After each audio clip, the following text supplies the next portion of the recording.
अस्सलाम वालेकुम, welcome to the drama meter. How is everybody's Ramzan going? और क्या आप रमज़ान ड्रामे देख रहे हैं? अच्छा, रमज़ान शुरू होने से पहले बात हो रही थी कि इस बार रमज़ान ड्रामे शायद मुख्तलिफ हों, शायद एक न्यू वेव ऑफ एंटरटेनमेंट आए। वैसे बात तो सही है कि इस बार रमज़ान ड्रामों ने ट्रेंड थोड़ा चेंज किया है, थोड़ी इंटेलिजेंट स्टोरी टेलिंग की तरफ गए हैं। और मैं ख़ास एक ड्रामे की बात कर रही हूँ, दिलवाली गली में। काशिफ निसार ने डायरेक्ट किया है, ज़फ़र मिराज ने लिखा है और cast includes Sajal Ali, Hamza Sohail as the lead and then a massive very talented ensemble cast. तो ज़ाहिर है इस ड्रामे में फ़र्क है। ये सिर्फ सिली स्टोरी टेलिंग नहीं है, इसमें कॉमेडी के साथ साथ रोमांस के साथ साथ इंटेलिजेंट मैसेजेस हैं, इम्पॉर्टेंट बातें हैं, कुछ हैवी सीन्स हैं, रोने वाले सीन्स भी हैं, ऐसी बातें हैं जो आपको सोचने पे मजबूर करती हैं। तो ये एक फ़्लफ़ पीस, जो रमज़ान के फ़्लफ़ पीसेस होते हैं, ये वो नहीं है। लेकिन जब मैं ड्रामा देखती हूँ तो मैं सोचती हूँ कि शायद अगर ये रमज़ान के अलावा आता तो ज़्यादा अच्छा होता। असल में रमज़ान में ड्रामे 30 एपिसोड के होने होते हैं और इसीलिए हालांकि आपके पास इस वक्त ज़फ़र मिराज जैसे राइटर मौजूद हैं, फिर भी कहीं कहीं लगता है कि कहानी खिंच रही है। अगर ये ड्रामा हफ्ते के 2 एपिसोड आते, नॉर्मल डेज़ में आता, रमज़ान में ना आता, तो शायद ये 20 एपिसोड का होता, शायद ज़्यादा कंसाइज़ होता और शायद हम इसका ज़्यादा इंतज़ार करते। क्योंकि हमेशा बहुत सी ऐसी किस्सें होती हैं जिसके बाद आप बहुत सी चीज़ें सोचते हैं, बहुत से मैसेजेस हैं। तो जब आप हर दिन देखते हैं तो आप उसका वो इंतज़ार नहीं रहता और आप बहुत सी बातें आप अब्ज़ॉर्ब नहीं कर पाते जो शायद 2 एपिसोड्स पर वीक में आप अब्ज़ॉर्ब कर पाते। नेवरदलेस दिलवाली गली में ने एक प्रूव किया है कि रमज़ान में भी इंटेलिजेंट स्टोरी टेलिंग हो सकती है। हाँ, क्या वो इंटेलिजेंट स्टोरी टेलिंग हिट है? रेटिंग्स वाइज मैं बात कर रही हूँ, I am not sure. But then again, ratings is not a value, is not a measure of how good a drama can be. साथ साथ इश्ती चाशनी के कॉमिक पार्ट्स हैं, आसपास में भी कॉमिक पार्ट्स हैं, लेकिन वो थोड़े टिपिकल फैमिली रमज़ान कॉमेडी है, फील गुड, रोमांस, फैमिली सारी एक साथ है, कहीं कहीं पॉलिटिक्स हैं। वो एक ऐसी कहानियाँ हैं जो लगता है पहले भी उस तरह की कहानियाँ देखी हुई हैं, थोड़ी थोड़ी डिफरेंट हैं, बट फिर भी कुछ ऐसी बात है कि आपने पिछले रमज़ानों में भी देखी हुई हैं। Nevertheless I think we need to get out of this Ramzan rut, क्योंकि अब एंटरटेनमेंट के नाम पे जो रमज़ान ड्रामे आते हैं वो अक्सर बहुत ही रिपीटिटिव होते हैं और जो डिफरेंट होते हैं, जैसे दिलवाली गली में, वो शायद रमज़ान के अलावा ज़्यादा अप्रिशिएट किए जाते हैं। I am at least not reviewing the Ramzan dramas this week. I am reviewing the usual transmission of dramas, and there are so many of those also. So let's get started.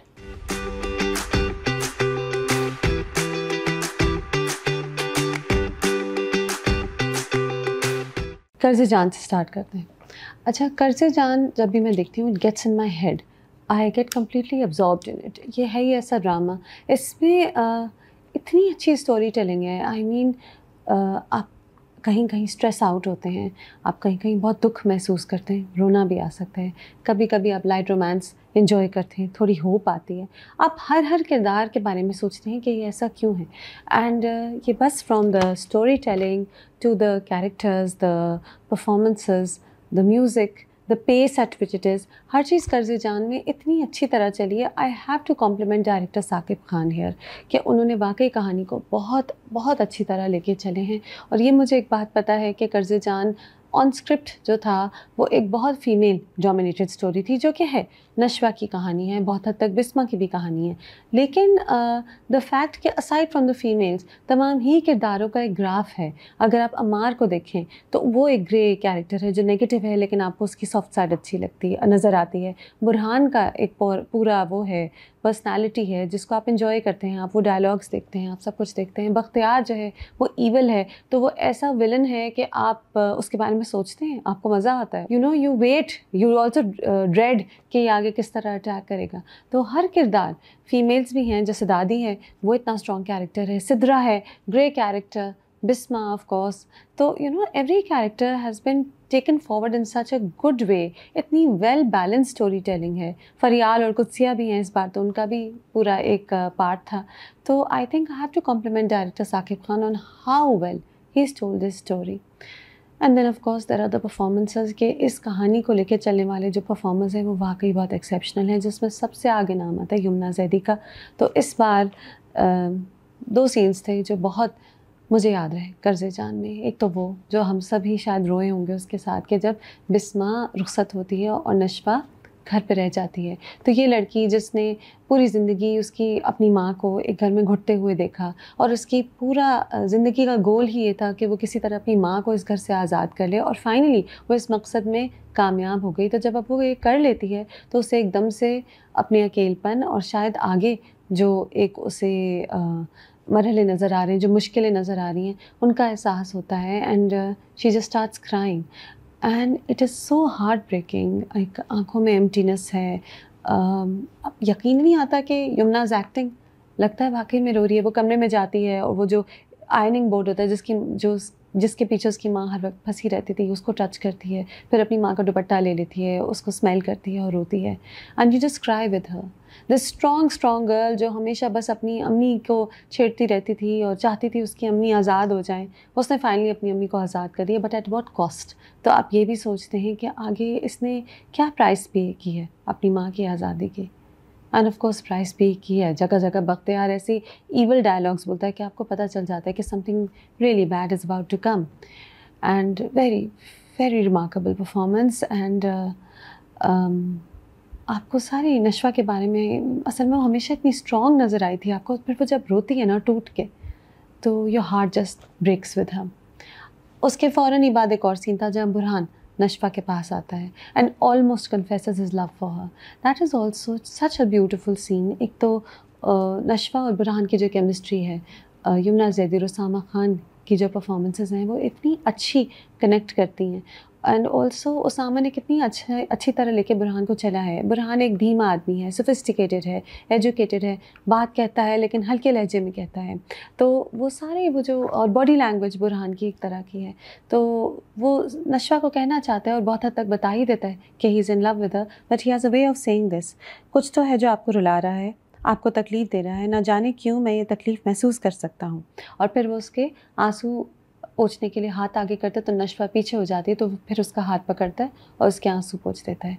All these little parts that you remember later because they were so beautifully run. And of course Burhan को पता है कोई तो बात है, क्योंकि अमार से supposedly नशवा की बात पक्की हो चुकी है। और शायद ये भी एक बात है कि this seem too easy. Bisma और आसिम की कुछ ज़्यादा ही आसानी से शादी हो गई, इतने आसानी से बख्तियार कैसे हार गया। तो शायद ये एक डर भी है, शायद बुरहान भी ये महसूस करता। तो वो कहता है कि कोई डर है जो आपकी आंखों में ठहर गया है। और वो कहती है कि आप क्यों सब कुछ नोट करते हैं, घर में और तो कुछ नहीं नोट कोई करता। तो वो कहता है तुम्हारे बारे में मैं सब कुछ नोट करता हूँ। That's like a confession of love, if only she take it. I wish he would have just said that he loves her, but ठीक है, कहानी की एक फ़्लो है। कह देगा, आई एम होपिंग जल्दी कह दे। एंड नशवा कहती है कभी कभी किस्मत इतने ज़ोर का थप्पड़ मारती है, उससे आपको पता चलता है कि आगे उसे अपनी किस्मत में कोई भरोसा नहीं है। बहुत डार्क टाइम्स हैं आगे जो कि होपफुली नहीं आएंगे। Hopefully things will become happy. But of course और भी बातें हैं। तो Bakhtiyar, now Deepak Parwani as Bakhtiyar is so good. It's like he's this snake about to attack, full of poison, you know, like a monster about to attack, about to unleash his anger. तो वो जो एक tension है, वो जो एक ईवल प्लानिंग जो वो कर रहा है बख्तियार, वो सब उसकी शक्ल में नज़र आता है। बड़ी मुश्किल से वो अपने आप को बर्दाश्त करता है बिस्मा के निकाह के दौरान। और फिर रात को वो अपने कमरे में होता है और कहता है कि बिस्मा बेगम, तुम समझ रही हो कि तुम जीत गई, लेकिन तुम नहीं जीती। तो आगे जो बख्तियार का प्लान है, जो उसने अमार से बात की है जिसकी वजह से अमार चुप है, जो उसने नशवा से बात की है जिसकी वजह से नशवा चुप है, तो दोनों शादी को कुछ कह ही नहीं रहे, शादी के बारे में बात नहीं कर रहे। तो आगे हमें पता चलेगा क्या प्लान है। अगले दिन उसकी माँ जो होती है वो बिस्मा का निकाहनामा जला रही होती है। तो वो कहता है कि निकाहनामा जलाने से क्या होगा, आग लगाने के और भी बड़े तरीके हैं। That's such a beautiful dialogue. It has so much meaning to it. और वही कि आपको dread feel होता है। और स्वीट सीन्स थे। I like the way Bisma and Asim interacted. बात यह है कि इतने दिनों तक आप बिस्मा को एक दुख में भरी हुई, घुटी हुई औरत देखते आए कि अब जब वो हंसती है, मुस्कुराती है, रिलैक्स्ड होती है, तो you like it. This woman deserves this. उसने बड़ी मुश्किल ज़िंदगी गुजारी और अब उसे ये सब कुछ मिल रहा है, तो शी डिज़र्व्स दिस। एंड फ़रियाल को बुरहान मना कर देता है, वजह भी बता देता है कि उसे नशवा पसंद है। और फिर फ़रियाल और उसकी माँ की जो बात होती है, अब वो डिसअपॉइंटेड हैं, लेकिन फ़रियाल कहती है कि मैं क्यों शादी करती उससे जो मुझे पसंद नहीं करता, बाद में मुझे कितनी तकलीफ़ होती। तो ये सब बातें जो हैं, ये बड़ी, it's a very mature way of dealing with things and it's a good it's a good sequence of scenes, आपको वो सब अच्छे लगते हैं, you like the performance, you like the वे माँ डिसअपॉइंटेड है, बेटी भी डिसअपॉइंटेड है, वो भी बुरहान को पसंद करने लगी थी, लेकिन कैसे मैच्योरिटी के साथ वो इन सब चीज़ों से डील करते हैं। क्या अमार और नशवा की शादी होगी और चल क्या रहा है इस घर में? आई मीन अगले दिन बिस्मा की रुखसती के बाद अगले दिन अमार क्यों आके नशवा के घर में कमरे में खड़ा हो जाता है जब वो तैयार हो रही होती है? उसने क्या सोचा, उसके बाप ने उसे क्या बात समझाई है जिसकी वजह से वो अब शायद नशवा से शादी करने को राज़ी हो जाए? क्या चल रहा है, वी डोंट नो। लेकिन क्या अमार और नशवा की शादी होगी? देखिए मुझे लगता है शायद ना हो, इसलिए क्योंकि अब कर्ज़े जान मेरे ख़याल से अपने 23rd एपिसोड पे है, 23rd और 22nd, I think I am forgetting. But ये ऐसा ड्रामा मुझे नहीं लगता जो 40 एपिसोड मार्क हिट करना चाहेगा। इतनी अच्छी तरह इंटेलिजेंटली स्टोरी आगे चली है कि मेरे ख़याल से ये वो ड्रामा नहीं है जिसमें पहले बिस्मा और अमार की, नशवा और अमार की शादी होगी, फिर नशवा पे जुल्म होंगे, फिर तकलीफ़ें होंगी, रोना होगा, 15 एपिसोड ऐसे ही चलेंगे और एंड में नशवा बुरहान से मिल जाएगी और वो उसकी ज़िंदगी फाइनली खुशी से खुशियों की तरफ जाएगी। मुझे ये ऐसा ड्रामा नहीं लगता, तो मुझे लगता है नशवा और अमार की शादी इसलिए नहीं होगी। दूसरी बात ये एक ड्रामा है that likes to give us surprises, that has an intelligent story behind it, तो you know it will surprise us, it's building the stress, it's building the tension, क्या अगले एपिसोड में शादी होगी, क्या होगी, क्या नहीं होगी, तो ये टेंशन आपको दे रहा है, लेकिन आपको पता नहीं चल रहा कि वो कौन सा ट्विस्ट है जो आगे आने वाला है। मेरे ख्याल से ट्विस्ट आएगा। ऑल्सो बहुत बहुत दुख की बात होगी कि एक माँ ने पूरी ज़िंदगी घुटन में गुजारी और अब बेटी भी उसी घुटन में पूरी ज़िंदगी गुजारे। मुझे नहीं लगता कर्ज़े जान ये दुख हमें देगा। And maybe I am just being an optimist here, maybe I am a romantic, maybe I just like the Nashwa Burhan relationship, but I think Amar और नशवा की शादी नहीं होगी। हाँ, ट्विस्ट्स आएंगे बहुत से जो हमें सरप्राइज़ करेंगे, जिसमें हमें मज़ा आएगा। ओवरऑल कर्ज़े जान देखने में हमेशा मज़ा आता है। इस बार भी it completely absorbed me and बहुत अच्छे सीन्स थे।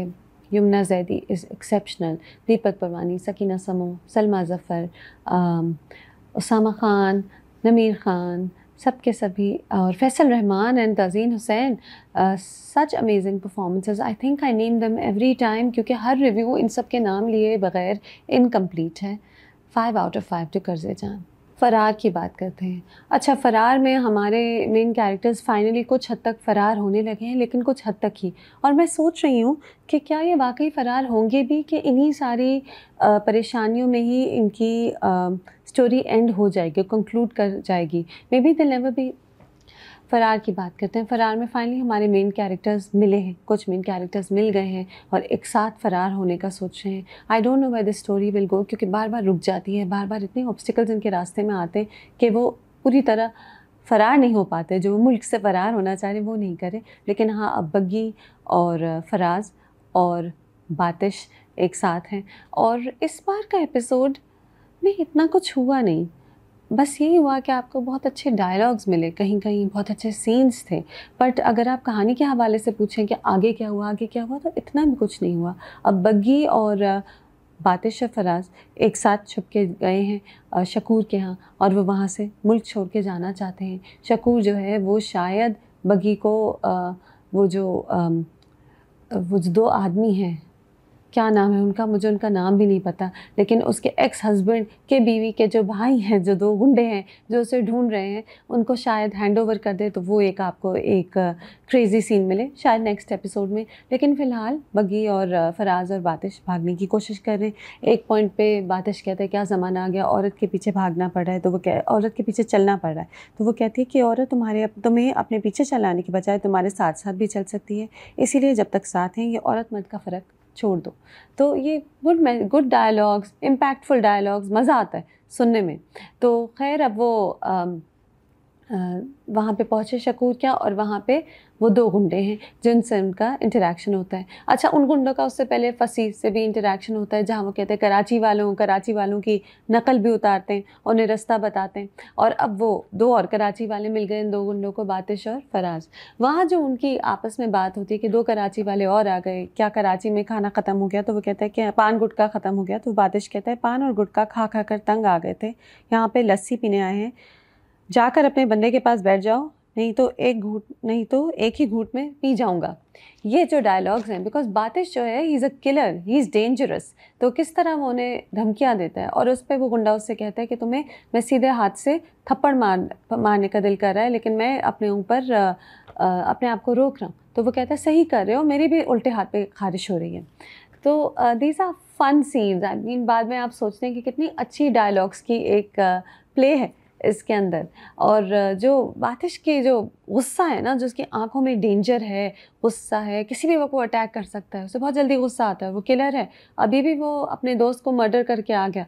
तो आपको वो फील होता है, you enjoy those looks, that glare that Hamza Ali Abbasi gives. अच्छा, और उसके अलावा क्या हुआ, सादिया और फसी की थोड़ी सी इंटरेक्शन हुई, वो आपको नज़र आई, और याले और बब्रिक की स्टोरी थोड़ी आगे पहुंची। अच्छा, वो जो सीक्वेंस था कुछ एपिसोड्स पहले, जहां बब्रिक जो है भाग कर आता है, याले के बाप और भाई को मार देता है, उस वक्त भी मैंने कहा था कि क्या ये ड्रीम सीक्वेंस है और is this real. Of course it was a dream sequence, लेकिन ये कहीं जहाँ तक मुझे पता है क्लियरली बताया नहीं गया कि वो याले सिर्फ सोच रही थी। खैर, अब हमें पता चल गया। तो बब्रिक भाग कर आता है और उस सुजुकी में अंदर याले भी छुपी हुई है, और वो उससे बता देती है कि मेरा बाप असल में तुम्हारी शादी मेरे साथ नहीं कराना चाहता था, वो तो तुम्हें यहाँ से भगा रहा था, और जब तुम वहाँ जाते, जो तुम्हें फ़रार करा था आदमी, तो वो तुम्हें वहीं के वहीं कत्ल कर देता। तो ये एटलीस्ट बब्रिक की स्टोरी थोड़ी आगे बढ़ी, लेकिन not enough for one episode. The pace needs to change, और I keep saying this again and again, Farhan needs to have 2 episodes पर वीक, क्योंकि ये ड्रामा जो है ये बहुत अच्छा ड्रामा है, ये एक नई तरह का ड्रामा है, इतने सारे मेन कैरेक्टर्स को लेके चल रही है ये स्टोरी। बात यह है, एक एपिसोड में स्टोरी बस थोड़ी ही आगे जा सकती है, तो जब 2 एपिसोड्स होंगे तो हमें वो डायलॉग्स भी मिलेंगे, हमें वो मज़ेदार बातें भी मिलेंगी, जो उनकी आपस में इंटरेक्शन है वो भी मिलेंगी, और कहानी भी थोड़ी आगे जाएगी। कहानी को आगे जाने की बहुत ज़रूरत है। कहानी फरार की डायलॉग डिलीवरीज़ में, सीन्स में, एक्शन पैक्ड सीक्वेंसेस में कहानी जो है वो रह जाती है। तो 2 एपिसोड्स पर week would be amazing for Farar. Regardless, it's a well done drama, एक नई तरह की कहानी है, और मुस्तफ़ा अफरीदी ने लिखी इतनी अच्छी है कि एक्टर्स तो बहुत अच्छे हैं, बट डायलॉग्स जो हैं, जो स्क्रिप्ट है, वो भी इस कहानी की स्टार है। 3 out of 5। Let's go on to Neem से मोहब्बत, जिसमें हर 2 एपिसोड्स में इतना कुछ हो जाता है। The pace is so good of this drama कि आपको मज़ा आता है, इतना कुछ होता है हर बार। जैसे इस बार सबसे पहले तो ये हुआ कि तला को पता चल गया कि रोशी की शारिक से ही मंगनी हुई है। वो एक रेस्टोरेंट में आया जहाँ रोशी और शारिक लंच या डिनर कर रहे थे, और वहाँ he is completely surprised, he can't take his eyes off them, उन्हीं को देखता रहता है। अच्छा, रोशी चुप है और दुखी लग रही है, शारिक उससे बात करने की कोशिश कर रहा है। दिल चाहता है कि उस वक्त रोशी तला को देख ले और बस आ जाए कि सर तला मुझे इससे बचा दे, लेकिन ऑफ कोर्स ऐसे तो नहीं होगा, इतनी आसानी से नहीं होगा। तो anyway he calls up Roshi after that, and वो उस पर इतना गुस्सा है तला पे, वो इतनी दुख में है कि वो कहती है कि आप होते कौन हैं मुझे बताने वाले ये सब कुछ, आप कौन होते हैं। एंड वो उसे नहीं बताती कि शारिक उसे ब्लैकमेल कर रहा है। वो बल्कि कहती है कि मैं उससे मेरी उससे मंगनी हो गई है, मैं उससे शादी करूँगी, वो जो हुआ था वो एक मिसअंडरस्टैंडिंग है। और वो बिल्कुल तला को कहीं भी दिखाती नहीं है कि वो नाखुश है या वो तकलीफ़ में है या परेशानी में है। हाँ, उसके कुछ देर बाद या अगले दिन वो मोहित को कॉल करती है, वीडियो कॉल करती है, जहाँ वो उससे कहती है कि मैं बहुत अकेली रह गई हूँ, मेरा कोई दोस्त नहीं है, और रो रही होती है। ऑफ कोर्स मोहित एक छोटा सा बच्चा, समझ नहीं आता, वो कहता है रोश डोंट क्राई, बट तला सुन लेता है। आई थिंक वो रोशी जो है उसे भी पता है छोटा बच्चा है, कुछ नहीं कर सकता, but she is just venting. Also वो अपनी किसी दोस्त को बताएगी तो दोस्त सवाल पूछेगी क्या, क्यों, कैसे। ये एक छोटा सा बच्चा है जो बस उससे प्यार करता है, तो वो उससे वेंट कर रही है, उसे ऐसे बात कर रही है। तो तलहा सुन लेता है, और उससे शायद उसे अंदाज़ा तो होगा, लेकिन और अंदाज़ा हो जाता है कि रोशी दुख में है। अच्छा, एंड फिर comes the best part I think for most of us, जहाँ तलहा रोशी के कॉलेज जाते हैं, he confesses his love and he says के मोहब्बत करता हूँ तुमसे, ये नहीं चाहता कि तुम किसी आजमाइश में पड़ो। तो ये बात तो थी कि वो बता भी रहा है कि वो उससे मोहब्बत करता है, वो वजह भी बता रहा है कि क्यों उसने रोशी को अपने से दूर किया, क्योंकि उसे लगता है कि जो भी उसके साथ होगा वो आजमाइश में होगा, उसे एक छोटे बच्चे की माँ बन के रहना होगा। और ऑफ कोर्स तलहा की खुद की पर्सनालिटी, एक एहसास जुर्म जो है उसका, गिल्टी कॉन्शियंस जो है, दैट इज़ समथिंग। उसे ये लगता है कि उसे खुश होना वो डिज़र्व ही नहीं करता, तो फिर शायद वो समझता है कि वो इतना बुरा है कि रोशी उसे डिज़र्व नहीं करती। इस एक सेंटेंस में सब बातें कर जाता है। और यू वेट कि शायद रोशी कुछ कहे, कुछ सोचे। इसी कन्फेशन का तो उससे इंतज़ार था, लेकिन उस वक्त तो उससे गुस्सा आ गया, वो उस पर यकीन नहीं करती, वो कहती है कि आप ऐसे ही मुझसे बहाने ना बनाएं, और चली जाती है। But now that he said it, now that he said it out loud to Roshi, शायद तलहा कुछ और करेगा, अपनी इस रोशी के लिए लड़ेगा, उसे किसी तरह बचाएगा। आगे तो यही होगा होपफुली, और आगे जल्दी होगा, इसलिए क्योंकि शादी जो है 15 दिन में सेट हो गई है।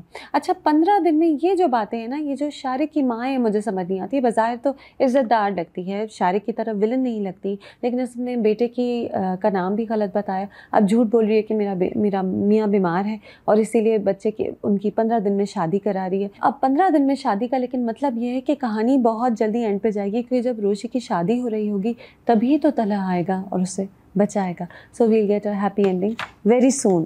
There are other parts. अच्छा, अब शारिक का जो कैरेक्टर है उसमें कितने चेंजेस हैं। जब वो रोशी के माँ बाप या दादा दादी के साथ होता है तो he is like the perfect boy. I mean हम ऑडियंस भी सोचने में मजबूर हो जाते हैं कि लड़का कितना अच्छा है। आई मीन कोई भी माँ बाप दादा दादी के पास ऐसा बच्चा आए तो आप कहेंगे तो कितना ही अच्छा बच्चा है, कितना अच्छा इसे रेज़ किया है, अच्छे ख़ानदान का है, इज़्ज़तदार, एजुकेटेड लोग हैं, इंजीनियर भी है। और जब वो रोशी से बात करता है तो वो उसके दादा दादी की मौत की बात करता है और ऐसी खौफनाक बातें करते हैं ना, ही स्कैरी। मेरा करियर तबाह किया तुमने, अब मैं तुम्हारी ज़िंदगी तबाह कर दूँगा। इतना विलनस है, इतना ईवल है, और माँ बाप के सामने इतना अच्छा है। ये जो कॉन्ट्रास्ट है ये असल में भी होता है। बहुत बार आप सुनते हैं कि बज़ाहिर लोग बिल्कुल अच्छे लगते हैं शादी से पहले, और असल में वो कितने क्रूल निकलते हैं। तो ये एक सच्चाई है, और ये शारिक में आपको नज़र आता है। आई थिंक बहुत से लोग ये सोचते होंगे क्योंकि वो इतना परफेक्ट है रोशी की फैमिली के सामने और इतना ईविल है रोशी के साथ। The contrast is vast. अच्छा, अब रोशी जो है वो शारिक जो वीडियो उसने बनाई है उसे साइबर क्राइम को रिपोर्ट करी है। वो जो सारी डिटेल्स हैं कि साइबर क्राइम में इस तरह रिपोर्ट होता है, पहले अकाउंट कैंसिल बंद किया जाता है, फिर उसको पकड़ा जाता है जो भी ये कर रहा होता है blackmailing. That research is classic Farhat Ishtiaq. आपको पता चल रहा है कि फ़रहत इश्तियाक ने कहानी लिखते लिखते जब इस पहलू पे आई कहानी के तो उन्होंने उसको रिसर्च किया। ये इनकी एक फिनेस है कि not only she very good at giving details on human emotions, personalities, relationships, she is also a writer who researches very well, और वो रिसर्च उनकी नज़र आती है। अब तलहा जो है जहाँ जहाँ रोशी को याद कर रहा है, आँखों में आंसू हैं एंड अपने इमोशंस नहीं कंट्रोल कर पाता। जब मिठाई खाता है और उससे पता चलता है कि ये तो रोशी की बात पक्की की मिठाई है, तो कैसे एकदम से उसकी शक्ल डाउन हो जाती है। और बाप जो है आसिफ रसमी जो कैरेक्टर प्ले कर रहे हैं, he has this knowing smile, he knows his son. उन्हें पता है कि उसके दिमाग में क्या जा रहा है, लेकिन वो चाहते हैं कि तलहा खुद ही उस बात पर पहुँचे जो उन्हें पहले से पता है। वो उसे फोर्स नहीं करेंगे, वो चाहते हैं कि तलहा की खुद की जर्नी हो, और वो जर्नी आने वाली है इख्तिताम पे। जहाँ जहाँ तलहा और रोशी सोचते हैं, याद करते हैं पुराने वक्त, वो फ्लैशबैक्स हैं।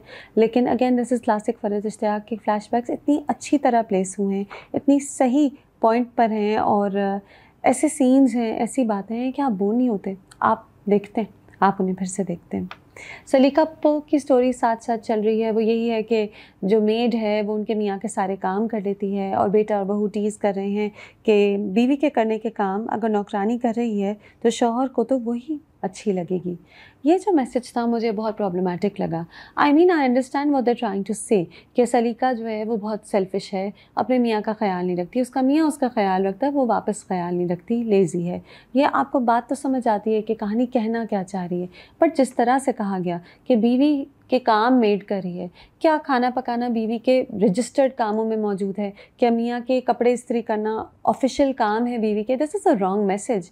Every husband and wife have the different dynamics. हाँ, ये अगर यही बात इस तरह कही जाती कि जो मियाँ बीवी का बहुत ख्याल करता है, बीवी वापस अगर मियाँ का ख्याल नहीं करती और उसकी जगह नौकरानी पर डिपेंडेंट होती है, इस तरह की बात होती है, तो I would not have found it problematic. But definitely ये जो एक बिल्कुल ही रिग्रेसिव तरीके से, ओल्ड फैशन तरीके से और बहुत ही गलत तरीके से कहा गया कि बीवी काम नहीं करेगी और बीवी शौहर के काम नहीं करेगी। ऐसी कोई बात नहीं है। शादियाँ, हर शादी मुख्तलिफ होती है, कोई किसी तरह अपने शौहर के काम करता है, कोई किसी तरह अपनी बीवी के काम करता है। This message gets a little confused because of the words which is disappointing. असल में बात है, मीम से मोहब्बत बहुत अच्छा ड्रामा है। जो मेन स्टोरी लाइन है वो बहुत ही intelligent, mature, absorbing story line है, आपसे छोड़ा नहीं जाता मीम से मोहब्बत।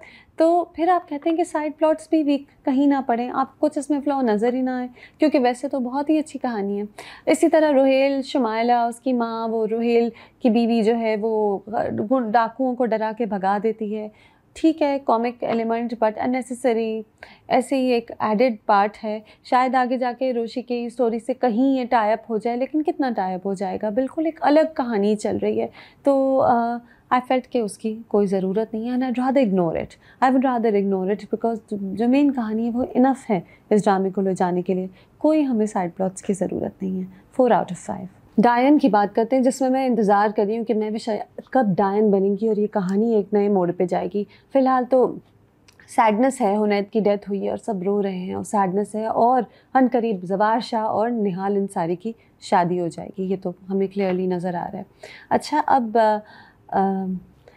कहानी जो है वो एक टिपिकल तरह जा रही है। Right now we can predict what's happening, but it's interesting the way it progresses, it's interesting. जैसे एक पॉइंट पर ज़वार शाह अपनी बीवी से दुख में कह देता है कि मैं तो लावारिस, मेरा कोई वारिस ही नहीं, मुझे कोई फ़र्क नहीं पड़ता, कोई भी बन जाए मेरा वारिस।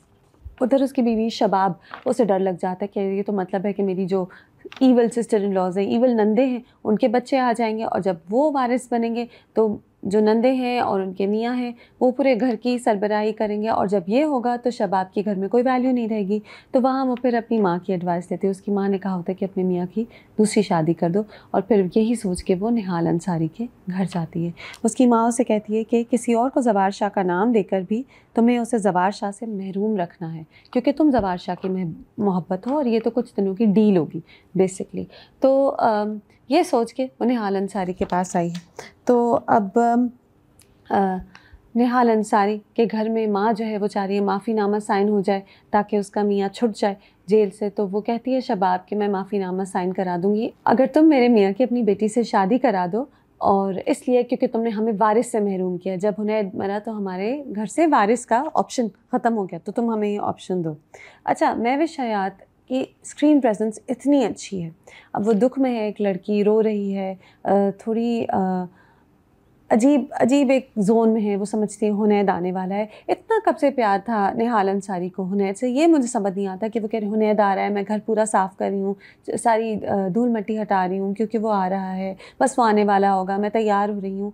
आई don't think she was in love with him that much, लेकिन खैर सदमा है, उसको मरते हुए अपने आगे देखा है। वो अपनी माँ से कहती है मुझ में कुछ नहीं बचा, ना दिल ना दिमाग ना होश, मैं एक ज़िंदा लाश हूँ, और कातिल के घर में रिश्ता कौन देगा, ज़माना थूक रहा है हम पर, कौन इस घर में रिश्ता भेजेगा। तो वो कहती है ये रिश्ता आया है। उसकी माँ कहती है ये रिश्ता आया है और तुम ये शादी कर रही हो, और फिर उसकी माँ उसे इमोशनली ब्लैकमेल करती है। बिल्कुल एक पैथेटिक कैरेक्टर है निहाल की माँ का, जो मियाँ की हर वक्त धुतकारियाँ सुनती है, रोती है, मार खाती है, फिर भी मियाँ का साथ देती है, फिर भी कहती है वो मेरे शौहर हैं, मैंने उन्हें बचाना है। और अपनी बीवी से कहती है कि तुम्हारा बाप, तुम्हारी वजह से फांसी हो रही है तुम्हारे बाप को, तुम्हारी वजह से मैं लोगों से भीख मांग रही हूँ, मैं हाँ या ना नहीं सुनूंगी, मैं इसकी कोई इजाज़त ही नहीं देती कि तुम मना करो इस रिश्ते को, जिसका मतलब है अगले एपिसोड तक ये शादी हो जाएगी।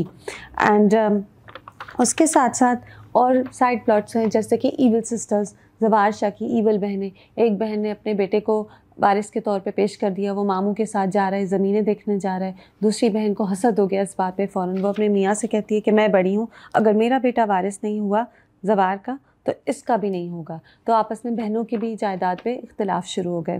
बिल्कुल एक टिपिकल स्टोरी है। आपको आपको पता है बहनें ईवल हैं, आपको पता है ज़वार अच्छा है, हिरा मानी शबाब जो है वो एक ट्रैजिक हीरोइन है, दुख में है और वो किसी तरह खुशी ढूंढ रही है, और साथ साथ अब एक लड़की है जो एक बेचारी लड़की है और टॉर्चर्ड लड़की है। क्या बज़ाहिर उसकी ज़वार शाह से शादी हो रही है तो लग रहा है कि जैसे वो डार्कनेस में जा रही है, लेकिन किस तरह उसकी ज़िंदगी बदलेगी।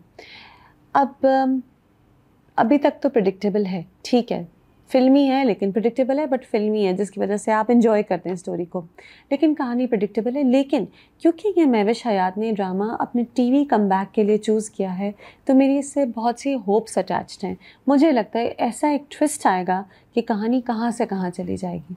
तो डायन अभी भी देखने में it's a fun watch because it's so filmy, and the actors, the director, everybody is good at doing dramatic, filmy scenes, but I think it will get a lot better when that twist comes. जब वो डायन बनेगी, आखिर ड्रामे का नाम डायन है तो कुछ तो होगा ना, जब वो ईविल बनेगी तो वो ट्विस्ट आएगा, बहुत मज़ा आएगा।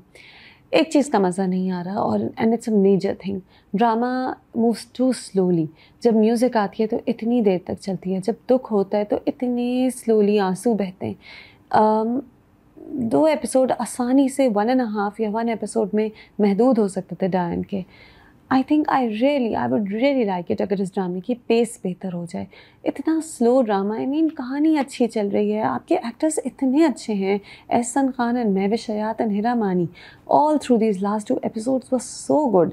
उनका दुख, उनकी जो कश्मकश है सारी, जो उनकी परेशानियां हैं, हिरा मानी की स्टाइलिंग भी इतनी खूबसूरत है, जो साड़ियों में इतनी ग्लैमरस और इतनी वो ट्रैजिक हीरोइन लग रही है। तो सब कुछ इतना अच्छा है, लेकिन जब कहानी स्लो हो जाती है, जब म्यूज़िक बहुत देर तक चलता है, दुख भरी दास्तान है तो जी दुखी म्यूज़िक 3 मिनट पूरा चलता जा रहा है, तो फिर I feel it weakens the story. ये एक प्रॉब्लम है डायन में, आई होप ये चेंज हो जाए। ऑल्सो नैयर एजाज़ एक्सेलेंट विलन, 2 मिनट के लिए आते हैं, 3-4 गालियाँ देते हैं बीवी को, शराब के बारे में बात करते हैं, कत्ल के बारे में बात करते हैं, गैरत का गलत इस्तेमाल करते हैं, गैरत के वर्ड का, and you are like okay what a great villain he makes. So Dayan is doing well, I hope it speeds up and then it will do even better. 3 out of 5। अब अगर तुम साथ हो की बात करते हैं, which is a young love story जो एक टेंशन वाले पार्ट पे आ रही है, सालार और रमशा की शादी हो रही है। अच्छा, अब अगर तुम साथों में बहुत से पार्ट्स होते हैं जहाँ आप कहते हैं कि नहीं रुक जाओ, ये क्यों नहीं हो रहा, ऐसे क्यों नहीं हो रहा। अगर फरहान की बहन रमशा से बात करना चाह रही है कि भाई तुम्हें शायद पसंद करता था, तो बात पूरी क्यों नहीं करती, और कोई क्यों टिपिकली बोल लेता है कि आओ खाना लगा दो, बात पूरी नहीं हो पाती। ये एक मुझे तकलीफ़ है अगर तुम साथ हो से, कि काश ये जो बात है कि रमशा को पता ही नहीं चल रहा कि फ़रहान को वो पसंद है, किसी और तरह से ये बात छुप जाती। अब सालार ने फ़रहान को जाते जाते कह दिया कि तुम किसी को फ़ोन ना करना, तुम सिर्फ काम से काम रखना।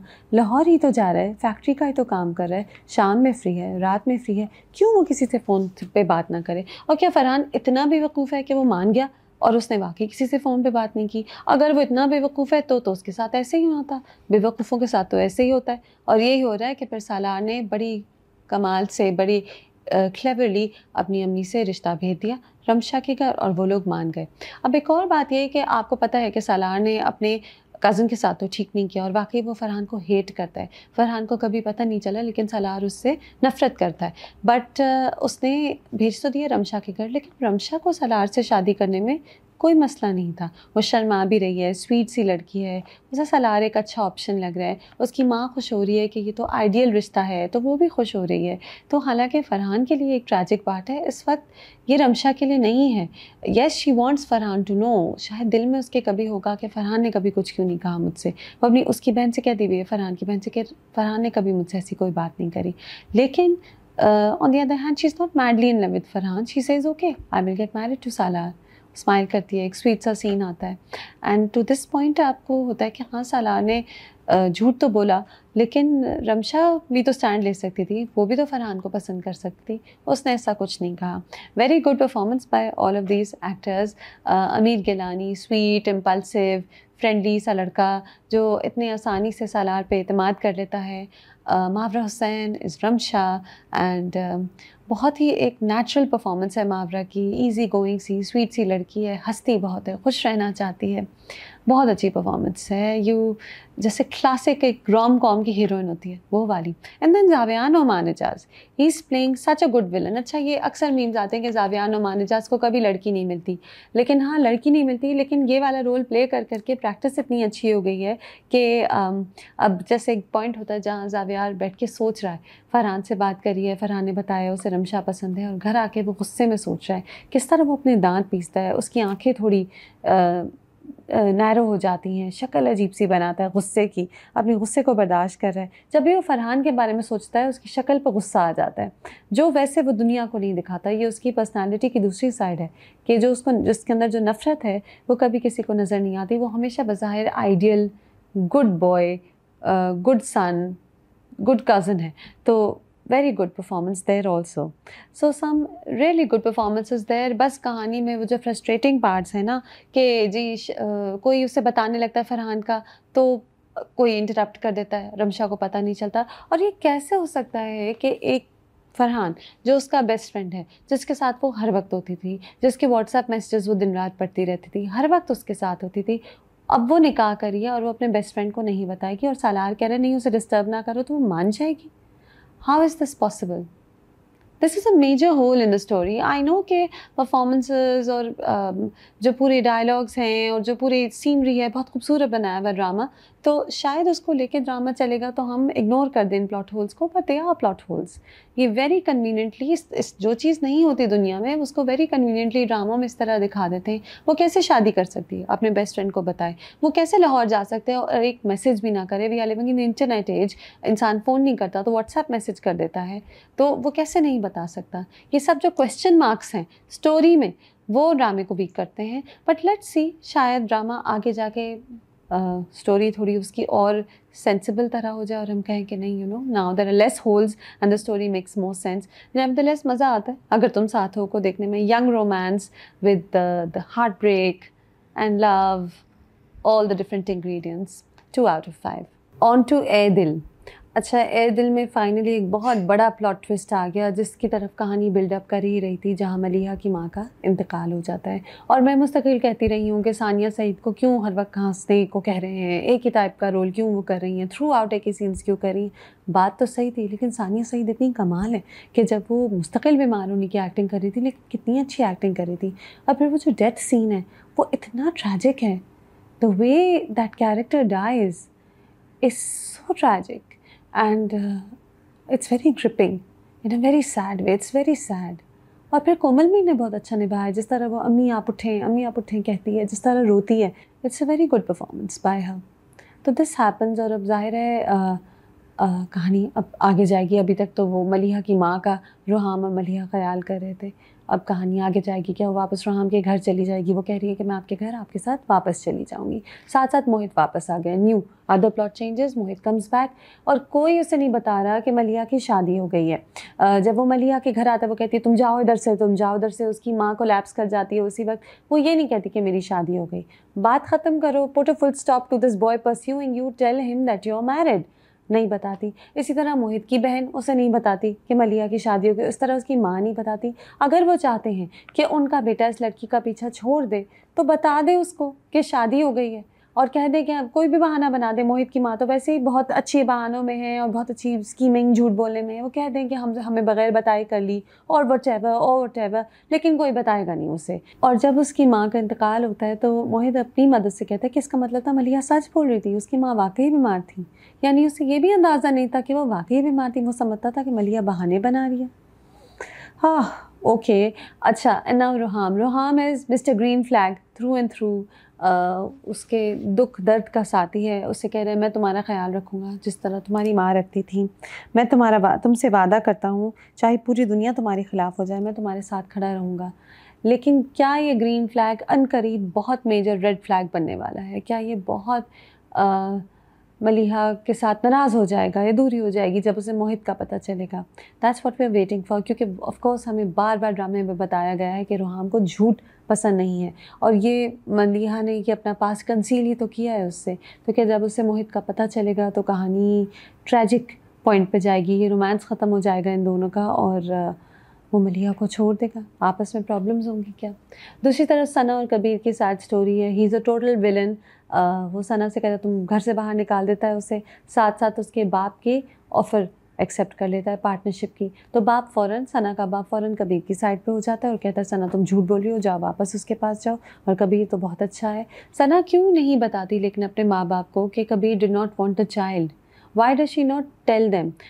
ठीक है, बाप को नहीं बता रही, बाप जो है वो सुनने को राज़ी नहीं है, वो अपनी बिज़नेस के बारे में सोच रहा है, वो ये सोच रहा है कि कबीर के साथ पार्टनर करके बिज़नेस बढ़ेगी। माँ को तो बता सकती है। हाँ, मदर ट्रूली केयर्स अबाउट है, उससे क्लोज़ है, उसके साथ होती है।